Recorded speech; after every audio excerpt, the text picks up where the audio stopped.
Assalamualaikum warahmatullahi wabarakatuh. Waalaikumsalam warahmatullahi wabarakatuh. Selamat pagi seluruh pendengar Radio Tuntung Pandang Tanah Laut. Selamat bergabung kembali pada acara kita hari ini. Masih dalam program Badatang, belajar dari Radio Tuntung Pandang tentunya. Di kesempatan ini kita akan belajar bersama Bapak kita, Bapak Muhammad Hidayatullah SPD, sebagai penyaji materi pembelajaran kita hari ini. Dan saya sendiri, Bapak Sugiendi SPD, sebagai hostnya. Bapak Dajat ini adalah salah satu pengajar. Di sini kami kembali ulangi deh, pengajar di UPTD SDN Negeri 1 Pelihari, yang sekarang juga mengajar di kelas 4, Pak ya. Assalamualaikum Pak Dayat. Waalaikumsalam warahmatullahi. Bagaimana kabar Bian hari ini, Pak? Alhamdulillah sehat Pak. Alhamdulillah segar, lagi habis liburan panjang. Jadi hari ini sudah siap kembali Pak ya, kita Iya, menyapa anak-anak kita di Bumi Tuntung Pandang dengan program Badatang ini Pak ya. Betul, selalu sehat Pak. Pokoknya yang terpenting pada masa seperti ini kita tetap patuh menjalankan protokol kesehatan ya. Sering-sering cuci tangan dengan benar, kemudian pakai masker kalau sedang keluar rumah, kemudian jaga jarak aman dan hindari kerumunan. Nah, supaya kita bisa membantu mendukung program pemerintah untuk melawan virus COVID-19 ini. Iya, mudah cepat selesai Pak ya. Amin. Jadi Amin. sudah kangen nih, kita ingin Iya. ketemu kembali secara langsung dengan siswa-siswa kita di Pastinya Pak. Jadi pembelajaran tatap muka itu kan menurut saya malah lebih efektif ya, daripada pembelajaran daring seperti ini ya. Iya, tapi karena kondisi kita masih seperti ini, jadi betul sekali Pak ya, betul sekali yang Bapak sampaikan tadi. Kita tetap selalu menjaga pola hidup bersih, dan tentunya kita menjaga diri kita dan juga orang-orang sekitar kita dengan pola hidup bersih tadi Pak ya. Benar sekali Pak Sugiendi. Kemudian saya tambahkan lagi, kita perlu juga olahraga yang teratur, kemudian menjaga pola makan, dan tentunya kita harus berpikiran positif. Nah, karena itu sangat penting masa pandemi seperti ini ya, untuk terus meningkatkan imunitas tubuh kita. Oke Pak Hidayat, saya setuju sekali ini kalau soal ini. Selalu berpikir positif Pak ya. Ini yang perlu kita tanamkan sejak sekarang dan seterusnya tentunya. Oke Bapak Hidayat, di kesempatan kali ini materi apa yang Bapak akan sampaikan kepada para pendengar, terutama untuk anak-anak kita, anak-anak Tuntung Pandang yang hebat ini di kelas 4 Pak? Nanti pada kesempatan kali ini saya akan bantu untuk menyampaikan materi pembelajaran kelas 4 SD ya, muatan pelajaran bahasa Indonesia. Nah, karena di SD ini kan kita tematik ya. Betul. Nah, ini yang Bapak sampaikan ini cuma muatan bahasa Indonesianya aja. Jadi kompetensi dasarnya yaitu 3.5 di tema 4 subtema 1 tentang mengenai menguraikan pendapat pribadi tentang isi buku sastra, yang kita khususkan hari ini tentang dongeng dulu ya. Sebenarnya kali ini juga ada di subtema 2 dan 3, jadi mungkin sudah terangkum ya, jadi subtema 1, 2, dan 3. Jadi ini menambah penguatan juga Pak ya. Okay. Iya Bapak Hidayat, sebelum Bapak menyampaikan materi, silahkan Pak disebutkan terlebih dahulu manfaat maupun tujuan dari mempelajari materi kita hari ini Pak, silahkan. Baik Pak Kendi, jadi setelah belajar materi ini nanti diharapkan siswa itu dapat menguraikan pendapat pribadi tentang isi buku sastra, khususnya untuk dongeng pada hari ini. Oh iya ya, jadi ini sangat manfaat sekali Pak ya, untuk belajar menyimak tentunya kan lewat isi dongeng. Oke Pak, para pendengar yang hari ini sudah siap tentunya di depan radionya atau di samping Androidnya masing-masing, mari langsung saja kita simak penjelasan dari guru kita Bapak Hidayat. Silahkan Pak. Terima kasih Pak Sugiendi. Baik, kita mulai saja ya. Assalamualaikum warahmatullahi wabarakatuh. Waalaikumsalam warahmatullahi wabarakatuh. Baik, anak-anak Bapak sekalian di kelas 4, salam Badatang, belajar dari Radio Tuntung Pandang. Meskipun kita harus belajar di rumah, yang kita sering singkat dengan BDR ya, Bapak harap anak-anak sekalian tetap semangat, karena belajar itu tidak harus di kelas, bisa saja di mana saja, pokoknya dengan siapa saja dan melalui media apa saja. Nah, salah satunya media kita tadi, media elektronik, yaitu radio. Seperti biasa sebelum memulai pelajaran hari ini, mari kita berdoa menurut agama masing-masing. Bagi yang beragama Islam, mari berdoa bersama Bapak ya. Kita tengadahkan tangan. Bismillahirrahmanirrahim. Raditu billahi rabba wa bil islami dina wa bi Muhammadin nabiyya wa rasula. Rabbi zidni ilman nafi'a warzuqni fahman kamila. Walhamdulillahi rabbil alamin. Nah, semoga dengan doa tadi ilmu kita hari ini bermanfaat ya. Baik, kita mulai saja. Hari ini kita membahas tentang dongeng ya. Nah, anak-anak pasti di rumah pasti pernah mendengar kata dongeng. Apa itu kira-kira dongeng ya? Nah, jadi dongeng itu sebelum membahas dongeng, Bapak kasih pengantar dulu. Umumnya pengarang sebuah dongeng itu tidak dikenali. Nah, karena dongeng ini bentuk ceritanya turun temurun ya, dari nenek moyang. Nah, jadi secara lisan aja dari orang tua ke anaknya bercerita, kemudian anaknya lagi bercerita lagi, dan terus menerus seperti itu. Kejadian pada dongeng terkesan seperti kejadian sungguhan. Nah, jadi seolah-olah nyata. Namun pada dasarnya dongeng adalah cerita fiktif. Fiktif itu artinya hayalan dan imajinatif. Nah, imajinasi, hasil dari imajinasi. Seperti binatang dan tumbuhan yang bisa berbicara seperti manusia. Nah, padahal kan sebenarnya nggak bisa ya. Kemudian mendengarkan dongeng itu sangat menyenangkan. Di Indonesia kita ini kaya sekali akan dongeng ya. Dari berbagai daerah itu ada terus dongengnya. Dongeng itu nah, ini pengertian dongeng ya. Dongeng itu adalah cerita fiksi atau cerita hayalan. Nah, cerita hayalan. Dongeng banyak mengandung pesan moral. Nah, tujuannya itu dongeng itu kan menyampaikan pesan moral ya. Dongeng biasanya diceritakan secara lisan dan turun temurun seperti yang Bapak jelaskan tadi, dari generasi ke generasi berikutnya. Dalam dongeng terdapat unsur intrinsik. Nah, apa sih unsur intrinsik itu? Jadi unsur intrinsik itu banyak sebenarnya. Misalnya tokoh, penokohan, alur, dan berbagai peristiwa, kemudian latar, sudut pandang, dan lain sebagainya. Namun agar lebih fokus pada hari ini kita akan membahas empat unsur intrinsik dulu ya. Nah, jadi yang pertama nanti tema, kemudian amanat, tokoh, dan latar. Baik, kita mulai saja membahas unsur intrinsik dongeng.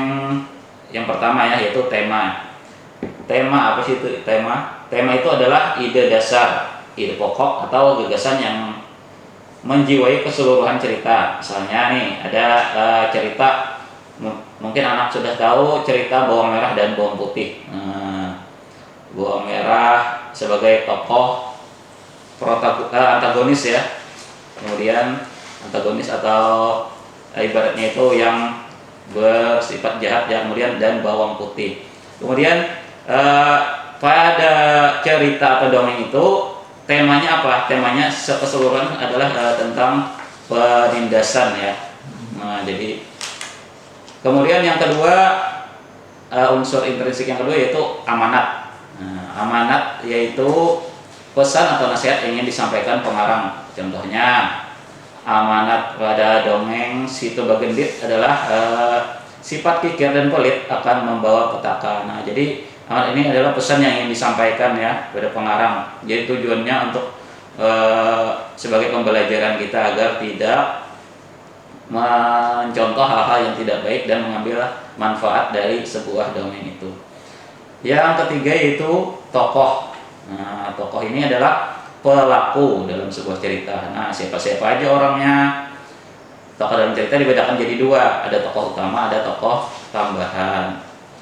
Tokoh utama itu adalah tokoh yang paling banyak diceritakan. Nah, kemudian tokoh tambahan adalah tokoh yang porsi penceritaannya lebih sedikit.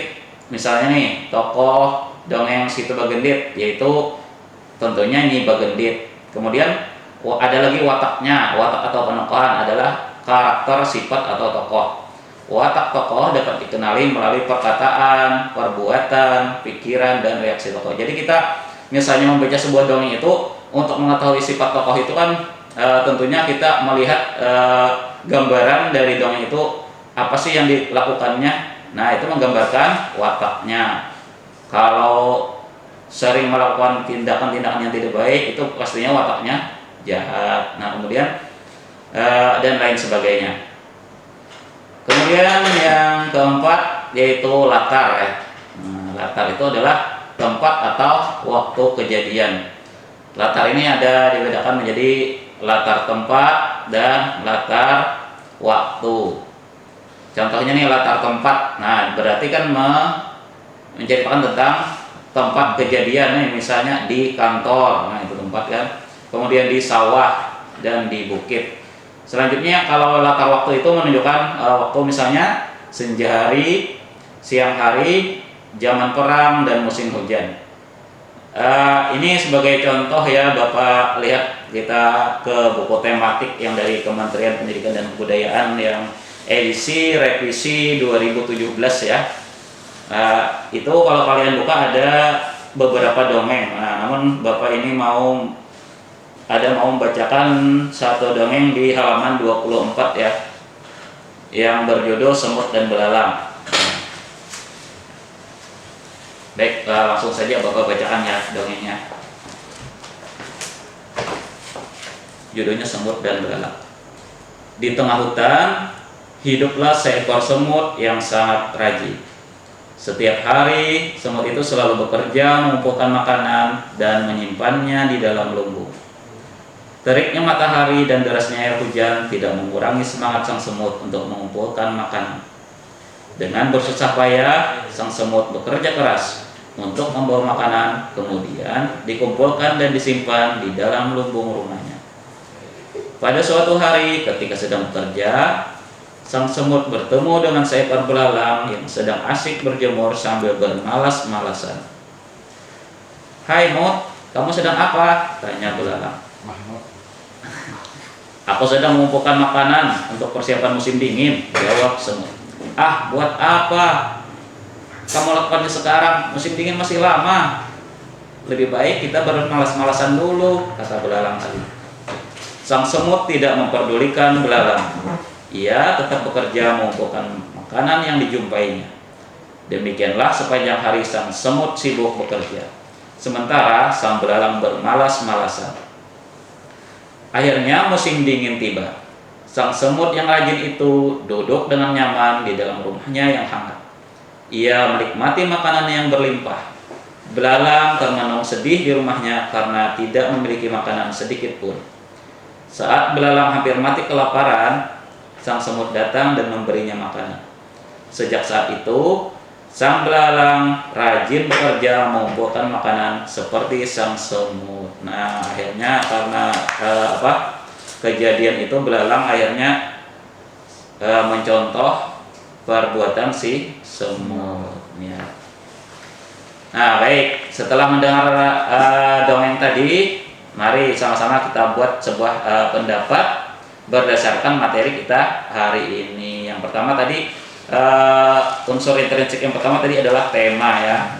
Nah, mungkin dari cerita tadi anak-anak sudah tahu ya tema apa sih, apa ide pokok dari cerita semut dan belalang itu.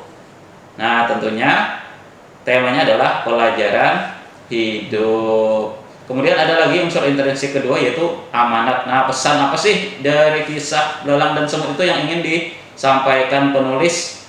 Nah, tentunya amanatnya adalah jangan suka bermalas-malasan. Nah, jangan suka bermalas-malasan, jangan suka menunda-nunda pekerjaan yang bisa kita lakukan hari ini. Kemudian ada lagi unsur intrinsik yang ketiga yaitu tokoh. Nah, tokoh ini gampang sekali ya. Kita lihat aja itu siapa sih yang ada di cerita itu. Nah, tentunya tadi sudah ada di judul ya, yaitu semut dan belalang. Nah, kemudian latarnya. Ini ada latar tempat. Latar tempatnya yaitu di tengah hutan. Kemudian latar waktunya ada pada saat musim dingin, musim dingin. Nah, kemudian pada halaman 25 itu ada beberapa pertanyaan ya, pendapat tentang semut. Nah, ini sesuai dengan materi kita, pendapat tentang belalang dan sikap apa sih yang perlu kita contoh. Nah, menurut anak-anak apa sih pendapat tentang semut tadi bagaimana ya? Nah, betul sekali Pak Sukendi. Jadi semut tadi ya rajin bekerja. Kemudian yang belalang gimana Pak Sukendi tadi belalangnya? Belalang ini kayaknya tadi enakan berarti males nih Pak ya. Iya. Ya, suka ngeliat aja nih. Iya, malas belalang. Nah, tapi akhirnya setelah mengalami hampir mati tadi ya karena kekurangan makanan terjadi, dia akhirnya mencontoh Semut tadi, Pak. iya betul sekali Pak. Kemudian yang keempat, sifat apa sih yang perlu kita contoh dari cerita itu tadi? Nah, apa yang bisa kita ambil, kita contoh? Apa kira-kira Pak Kendi? Kayaknya kita ini seperti yang Bapak sampaikan tadi, jangan menunda-nunda pekerjaan kita untuk hari ini. Iya. Ya, kesimpulannya rajin nih kayaknya Pak. Harus Betul rajin. sekali Pak Anggi. Jadi kita harus rajin, giat, bekerja keras selama kita masih bisa bekerja keras. Nah itu ya. Jadi nanti ada waktunya kita menikmati ya. Betul. Nah mungkin untuk sesi pertama gitu dulu ya Pak. Saya serahkan lagi ke Pak Kendi dulu ya. Oke, baiklah Pak Daya dan anak-anak sekalian, sudah kita dengarkan dari penjelasan sesi pertama Pak ya. Jadi Pak Daya terima kasih sudah diberi penjelasan untuk sesi pertama ini, dan sudah kita dengar ya anak-anak tadi tentang unsur intrinsik dalam sebuah dongeng Pak ya. Jadi ada 4 Pak ya. Ada 4 tema, kemudian amanat, tokoh dan latar. Jadi itu yang terdapat pada dongeng. Kemudian kita juga sudah belajar memberi pendapat terhadap isi dongeng tersebut. Para pendengar dan anak-anak sekalian, juga mungkin ayah bunda yang hari ini mendampingi anak-anaknya yang sedang BDR belajar dari rumah, tentunya dengan program kita yang kita banggakan, yaitu program Badatang, belajar dari Radio Tuntung Pandang. Hari ini kita pada materi bahasa Indonesia untuk kelas 4 mengenai dongeng bersama Pak Hidayatullah tentunya. Jadi kita akan melanjutkan saja pembelajaran kita untuk sesi yang kedua mengenai ini tadi mengenai dongeng Pak ya, terutama unsur-unsur yang terdapat pada dongeng. Jadi mari langsung saja Pak Daya dan para pendengar yang cinta, kita simak materi selanjutan dari Bapak Hidayat. Silakan Bapak Hidayat. Ya, terima kasih Pak Sukendi atas kesempatan yang diberikan kembali. Baiklah para pendengar, anak-anak sekalian, terima kasih masih setia mendengarkan program Badatang ini ya, baik melalui radio ataupun live Instagram Radio Tuntung Pandang. Mari kita lanjutkan kembali pembahasan kita tentang memberi pendapat terhadap isi sastra yang khususnya dongeng ya. Ini tadi Bapak sudah bacakan ada satu cerita ya, yaitu semut dan belalang. Nah, dimana kita tahu tadi bagaimana sikap si semut, kemudian sikap belalang, dan kemudian apa yang bisa kita contoh dari dongeng tadi. Untuk sesi kedua ini Bapak mau membacakan kembali ya dongeng yang kedua. Silakan anak-anak dengarkan kembali. Nah, jadi dongeng kedua ini tentang judulnya Kancil dan Buaya. Nah, mungkin anak-anak sudah sering mendengar ya cerita Kancil dan Buaya. Jadi dongeng pertama dan kedua ini tentang hewan-hewan ya. Dongeng tentang hewan ini bisa juga kita sebut fabel ya. Nah, jadi kalau dongeng tentang hewan-hewan itu disebut fabel. Baik, Bapak bacakan langsung saja ya dongeng yang judulnya Kancil dan Buaya. Suatu hari, Kancil yang cerdik dan ramah sedang berjalan-jalan di pinggir hutan. Kancil adalah satwa hutan yang terkenal dengan kecerdikannya. Ia sering membantu memecahkan masalah kawan-kawannya. Suatu hari, ia berjalan di pinggir hutan. Ia ingin mencari udara segar dan matahari yang cerah. Kancil pun berjemur di bawah terik matahari. Ia duduk di bawah pohon, tepatnya di dekat sungai. Setelah minum air sungai, Kancil mendengar suara perutnya. Ia merasa lelah dan sangat lapar. Kancil melihat pohon buah-buahan di seberang sungai dan ingin menyeberangi sungai itu. Ia pun membayangkan betapa nikmatnya buah-buahan, terutama mentimun kesukaannya. Ia ingin menyeberangi sungai itu untuk mengenyangkannya. Namun, ia tidak bisa menyeberangi sungai itu karena arusnya cukup deras. Kancil pun memutar otak untuk bisa menyeberang tanpa bahaya. Tiba-tiba, ia mendapat ide cemerlang. Apa ya idenya? Kancil mendapatkan ide untuk memanggil buaya dan membantunya menyeberangi sungai. Saat melihat seekor buaya keluar ke tepi sungai, Kancil mendatanginya dan berteriak, "Buaya, buaya, keluar! Aku punya makanan untukmu," teriak Kancil. Para buaya pun keluar dan bertanya balik, "Hei Kancil, ada apa kamu ke sungai? Apa kamu mau menjadi santapan kami?" tanya seekor buaya. Buaya lain bertanya sambil menguap, "Oh, siapa yang teriak siang-siang begini? Mengganggu tidurku saja," kata buaya lainnya. Kancil pun menjawab pertanyaan buaya dengan senang hati. "Aku mempunyai berita baik untuk kalian semua. Aku membawa daging segar dari raja dan diperintahkan untuk menghitung jumlah buaya yang ada di sungai. Kalian cukup berjejer di sungai dan nanti aku akan hitung." Para buaya senang, hore, mendengar kabar dari Kancil. Segera mereka berjejer, membentuk seperti jembatan. Setelah siap, Kancil melompati buaya itu sambil ke seberang, sambil dihitung. Begitu sampai seberang, Kancil menyatakan yang sebenarnya kepada buaya. "Hai buaya, buaya, sebetulnya tidak ada daging segar yang aku bagikan. Tidakkah kau lihat bahwa aku tidak membawa sepotong daging pun?" teriaknya. Kancil berkata lagi, "Sebenarnya aku hanya ingin menyeberangi sungai ini dan aku butuh jembatan untuk lewat. Kalau begitu, ucapkan terima kasih pada kalian dan mohon maaf kalau aku mengerjai kalian," kata si Kancil. Namun, ternyata setelah itu buaya pun geram, marah ya, karena merasa dibohongi dan memusuhi Kancil. Namun, Kancil sudah lari menuju pohon buah-buahan itu dan menikmatinya.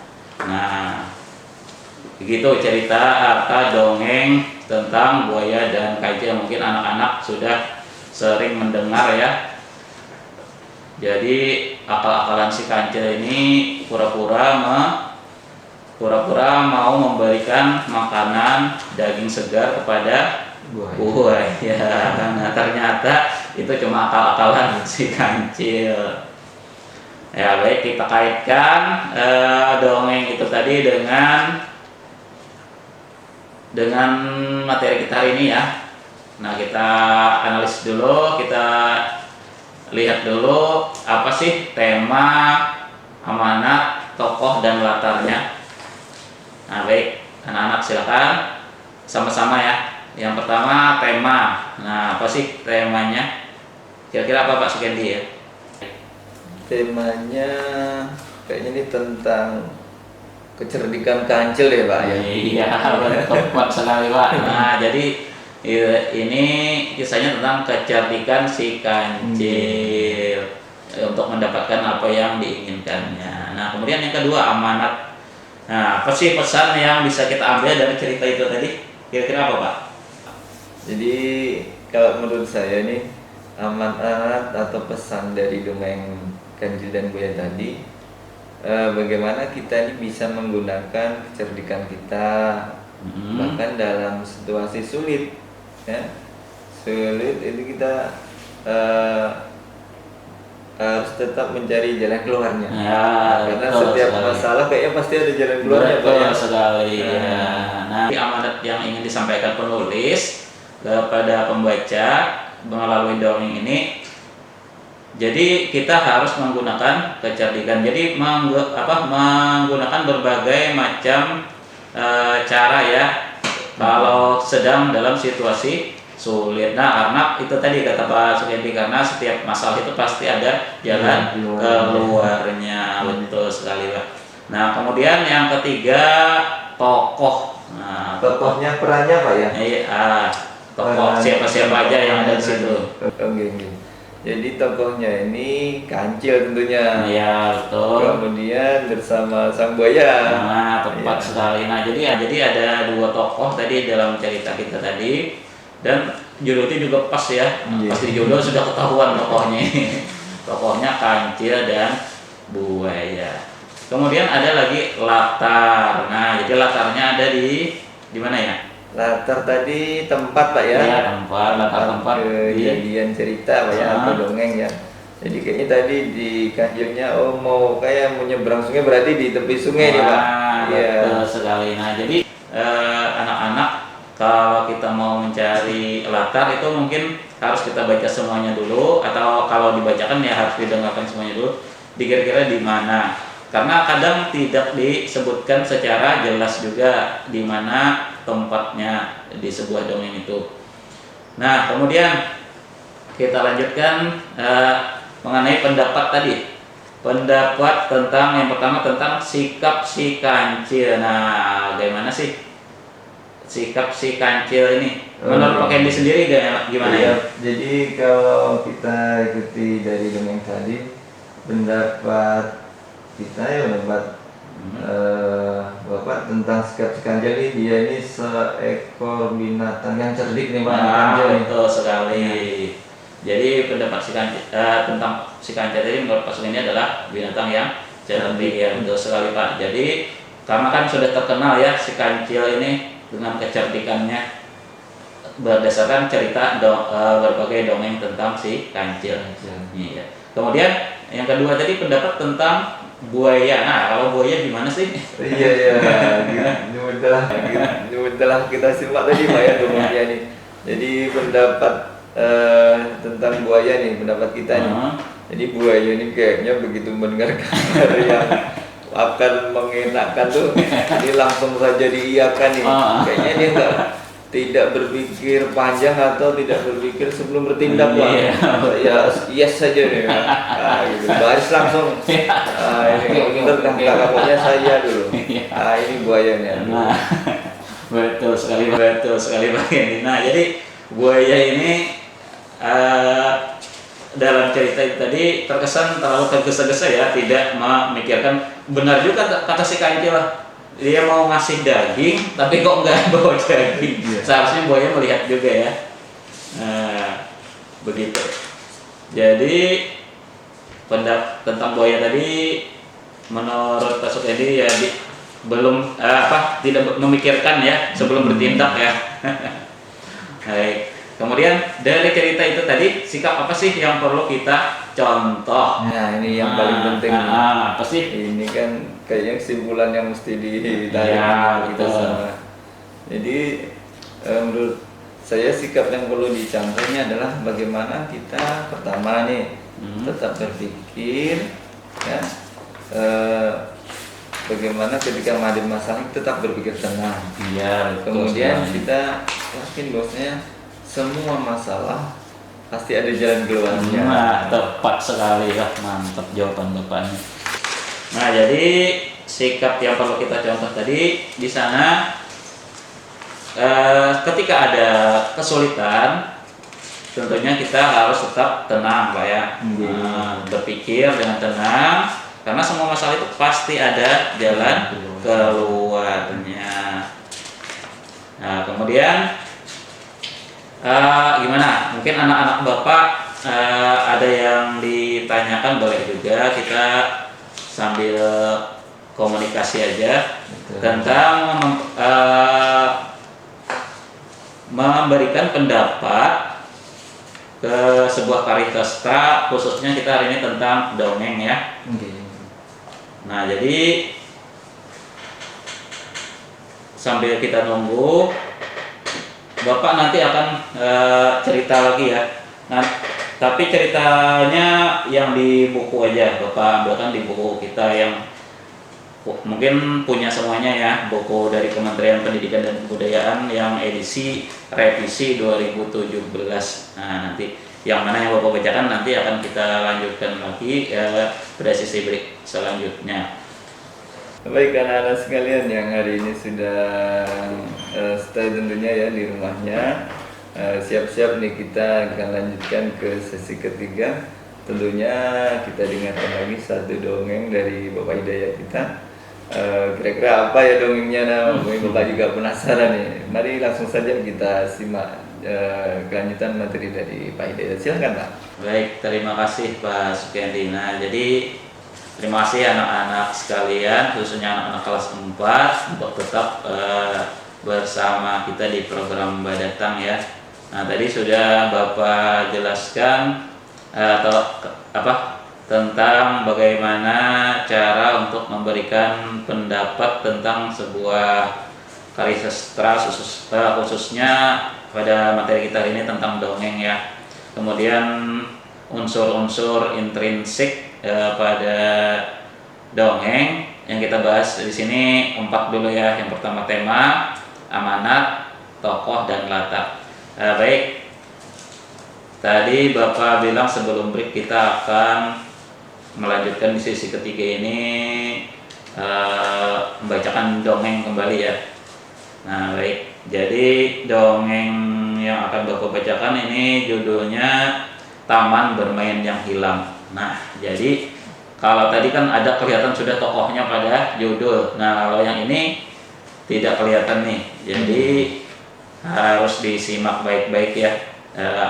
Bagaimana ceritanya dan siapa saja sih yang ada di Taman Bermain yang Hilang ini.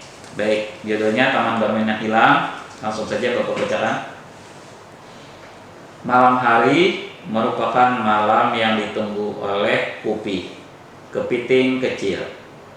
Ia menikmati saat-saat berjalan perlahan di gundukan pasir bersama ayahnya. Mereka menanti datangnya air pasang yang akan membawa mereka ke dunia yang berbeda. Ya, Upi selalu menanti saat-saat mereka terhempas oleh air pasang, lalu tiba di hutan bakau. Nanti di sana ia pasti akan bertemu dengan teman-teman kecilnya yang lain. Upi, si udang kecil, Kuro, si kura-kura, dan teman-temannya yang lebih besar seperti bangau cilik dan Momo, si monyet. Di antara akar bakau, mereka bisa bermain kejar-kejaran, petak umpet, atau tidur di sela akar yang melintang. Seru sekali saat-saat itu. Ada kalanya mereka berpisah, terbawa oleh pasang surut, kembali ke laut bebas. Namun, suatu hari mereka bertemu lagi dan bermain bersama lagi. Suasana di hutan bakau tentu berbeda dengan suasana di laut lepas. Airnya pun berbeda. Tidak asin seperti air laut, tetapi juga tidak tawar. Kupi tidak tahu apa namanya. Berbeda, tetapi Kupi dan teman-teman tetap bisa bermain dengan nyaman. Malam itu, di pesisir pantai, Kupi bertanya pada ayahnya, "Ayah, mengapa kita tidak pernah lagi bisa bertemu dengan bangau putih, teman ayah? Aku juga sudah rindu bertemu dengan sahabat-sahabat kecilku. Aku sudah lama sekali tidak bertemu dengan Upi, Kuro, bangau cilik, dan Momo. Mengapa sekarang susah sekali kita bertemu dengan mereka ya?" Sambil berjalan pelan di gundukan pasir, ayah Kupi menjelaskan perlahan. "Kupi sayang sekali. Hutan bakau tempatmu bermain sudah rusak. Ayah dengar dari paman nelayan, manusia di pesisir pantai sana ingin membuat bangunan-bangunan yang tinggi menjulang. Mereka butuh lahan yang luas. Mereka menebang habis hutan bakau. Mereka membangun gedung tinggi menjulang ke langit di atas taman bermainmu itu." Ayah menjelaskan perlahan. Sesungguhnya ia tidak ingin Kupi sedih. Tetapi bagaimana lagi? Ayah tidak ingin Kupi terus menanti tanpa kepastian. Kupi tertunduk sedih. Pupus sudah harapannya bertemu lagi dengan sahabat-sahabat kecilnya. Mengapa manusia begitu jahat, Ayah? Mengapa manusia tidak memikirkan kita, makhluk kecil di pesisir pantai? Mengapa manusia hanya memikirkan dirinya sendiri? Kupi meratap pelan, namun penuh amarah. Ayah ingin menenangkan hati Kupi. Ia menambahkan, sebenarnya ketika hutan bakau tempatmu bermain ditebang, manusia pun menerima akibat buruknya, Kupi. Air laut akan semakin mudah mencapai daratan. Tidak ada lagi pohon bakau yang menahan. Lama-kelamaan, air tanah di sekitar pantai akan menjadi air asin. Manusia kan tidak bisa minum air asin, Kupi. Ayah berusaha menjelaskan panjang lebar. Ayah kemudian menambahkan, dengan rusaknya pantai akibat penebangan bakau, kegiatan manusia pun menjadi terganggu. Sekarang wisatawan yang berkunjung ke pantai ini semakin berkurang. Para pedagang yang dulu berjualan di sekitar sini tidak ada lagi. Pemandu wisata yang biasa menjelaskan tentang keindahan pantai dan hijaunya bangkai pun sudah jarang terlihat. Nelayan yang biasa menjual hasil tangkapan mereka pun tinggal sedikit. Kupi tidak terhibur oleh penjelasan ayah. Pikirnya, biarkan saja manusia menerima akibat dari perbuatannya sendiri. Manusia memang sering tidak bijak. Kupi hanya ingin berdoa semoga suatu saat nanti hutan bakau akan kembali. Semoga suatu saat nanti ada lagi taman tempatnya bermain. Semoga suatu saat nanti ia bisa bertemu dengan sahabat-sahabat kecilnya. Kupi hanya bisa berdoa, semoga kelak manusia bisa bertindak lebih bijaksana. Demikian dongeng ketiga yang Bapak bacakan ya, dengan judul Taman Bermain yang Hilang. Baik, langsung saja kita ke seperti sebelum itu, ini ada beberapa pertanyaan ya. Kita kaitkan dengan materi kita hari ini, yaitu tentang memberikan pendapat dan menentukan unsur intrinsik, 4 unsur intrinsik tadi ya, seperti yang kita bahas sebelumnya. Nah, jadi yang pertama kita membahas unsur intrinsik dulu ya. Yang pertama itu tentang tema. Nah, temanya ya kita tentukan sama-sama. Temanya kira-kira apa ya? Kalau tentang taman bermain yang hilang tadi, temanya adalah menjaga lingkungan. Nah, jadi pentingnya menjaga lingkungan. Nah, kemudian yang kedua amanat. Nah, pasti pesan. Kira-kira apa maksudnya di pesannya? Kalaunya amanat dari dongeng tadi ya, atau cerita tadi. Oh iya. Tentang hutan bakau yang banyak ditebangi manusia tadi ya. Betul ini. Dan ini memang banyak terjadi ternyata Pak. Amanatnya tuh kadang kita ini mungkin juga kurang berpikir sampai sejauh ini Pak ya. Ketika akan mendirikan bangunan yang harus ternyata merusak hutan, ternyata ada makhluk kecil yang seperti kepiting, udah itu nggak pernah terpikirkan. Mereka kehilangan tempatnya. Kadang kita sebagai manusia memang memikirkan untung aja ya. Nah, jadi kita simpulkan ya, amanat yang bisa dipetik kali ini adalah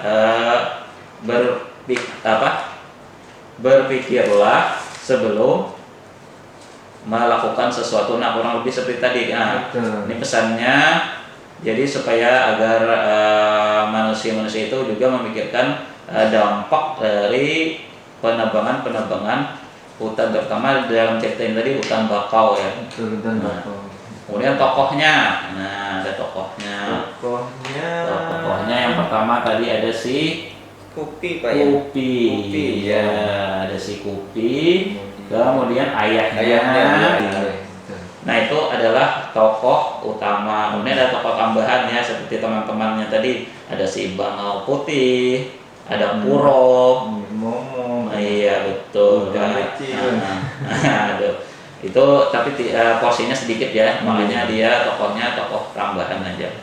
Nah, kemudian latar. Nah, tentunya latarnya sudah tentu di pantai betul, di dan bakau pantai, ya. di pantai dan hutan bakau. Nah, betul sekali Pak. Nah, kemudian nah tentu kita mengaitkan kembali ke pendapat tadi ya. Gimana sih pendapat kita tentang tokoh si Kupi tadi ya, Kupi. Nah, Kupi bukan kopi ya, Iya. Kupi. Oh, Kupi. Iya. Si Kupi itu kayaknya dia peduli tuh. Nah, Dia peduli, betul. sedih juga melihat keadaan seperti itu. Ya, betul Iya. sekali Pak. Jadi kayaknya kita ini juga harus mempunyai ini nih, sifat peduli ya dengan lingkungan Betul, terutamanya Pak ya. Nah, jadi si Kupi tadi dia sangat peduli terhadap lingkungan, terhadap teman-temannya. Nah, karena penebangan oleh hutan bakau oleh manusia tadi sangat berdampak kepada teman-temannya ya. Kemudian Ayahnya Pak ya. oh ya ayahnya. gitu Kalau ya. ayahnya ini kayak menjelaskannya enak, kayak bijaksana sekali dia betul ayahnya. sekali, Pak. Menghibur, kan Iya. kopinya tadi sedih tuh dihibur supaya tidak sedih dalam menjelaskan keadaan yang terjadi. Betul sekali. Nah, jadi si ayahnya ini bijaksana sekali supaya tidak melukai hati anaknya. Betul. Dia memilih bagaimana cara penyampaian yang baik. Kemudian sikap apa sih yang perlu kita contoh? Nah, mari kita diskusikan sama-sama sikap apa dari cerita Taman Bermain yang Hilang ini tadi, apa yang bisa kita ambil. Nah, tentunya karena ini tadi kan karena dampak dari perbuatan manusia yang menebangi pohon-pohon bakau dan ingin membangun bangunan-bangunan tinggi menjulang di atas langit ya. Nah, tentunya sikap yang perlu kita jaga adalah sikap dari si Kupi tadi Pak ya, yang peduli tadi ya. Nah, peduli terhadap teman-temannya, peduli terhadap alam, dan kemudian mungkin ada pesan kedua ya. Pesan kedua adalah supaya manusia ini tidak sembarangan menebang hutan bakau khususnya gitu. Padahal dampaknya tadi kan Pak ya bisa ke manusia juga. Iya, makanya terakhir kan selain dampaknya ke ekosistem ke organisme yang tinggal di hutan itu, nah juga dampaknya ke manusia sendiri. Jadi pantai itu nanti rusak, jadi tidak ada yang menahan ombak ya. Tidak ada yang menahan ombak sehingga terjadi pengikisan ya, pengikisan oleh air laut. Nah, kemudian karena sudah terjadi abrasi tadi, pantainya akhirnya jadi kurang bagus lagi ya. Nah, berdampak lagi ke wisatawan yang berkunjung itu jadi berkurang. Kemudian karena wisatawan berkurang, maka pedagang-pedagang itu jadinya malah nggak laku lagi ya, malah berkurang lagi. Kemudian pemandu wisata nggak ada lagi yang dipandu, nggak ada yang dipandu lagi. Nggak ada yang datang. Kemudian nelayan yang biasa dapat hasil yang banyak karena tempat tinggal ikan dan binatang lain tidak ada tadi, jadi hasilnya tinggal sedikit kurang akhirnya. Nah, itu. Jadi mungkin demikian ya penjelasan kita tentang dongeng ketiga. Nah, sudah kita tentukan tadi unsur intrinsik dan pendapat kita tentang dongeng yang telah Bapak bacakan. Baik, mungkin Bapak kembalikan dulu ya, sebelum menyimpulkan pelajaran ini Bapak kembalikan dulu kepada Bapak Sukendi. Silakan Pak Sukendi. Oke, anak-anak Bapak hari ini yang sudah belajar bareng dengan program Berdata, alhamdulillah kita sudah sampai di penghujung acara kita di materi hari ini, terutama tentang dongeng, tentunya bersama Bapak Hidayat Dola SPD, Muhammad Hidayat Dola SPD.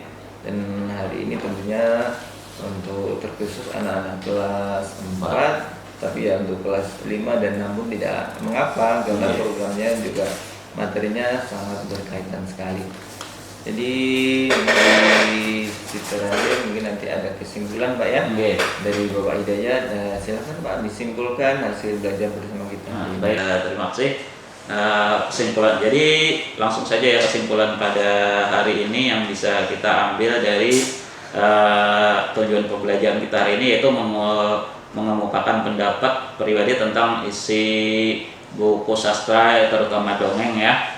Nah, jadi kita tadi sudah belajar bahwa dalam dongeng, nah dongeng itu adalah cerita, hayalan atau fiksi. Nah, jadi sifatnya tidak tahu kita siapa yang membuat dongeng itu karena ceritanya turun temurun.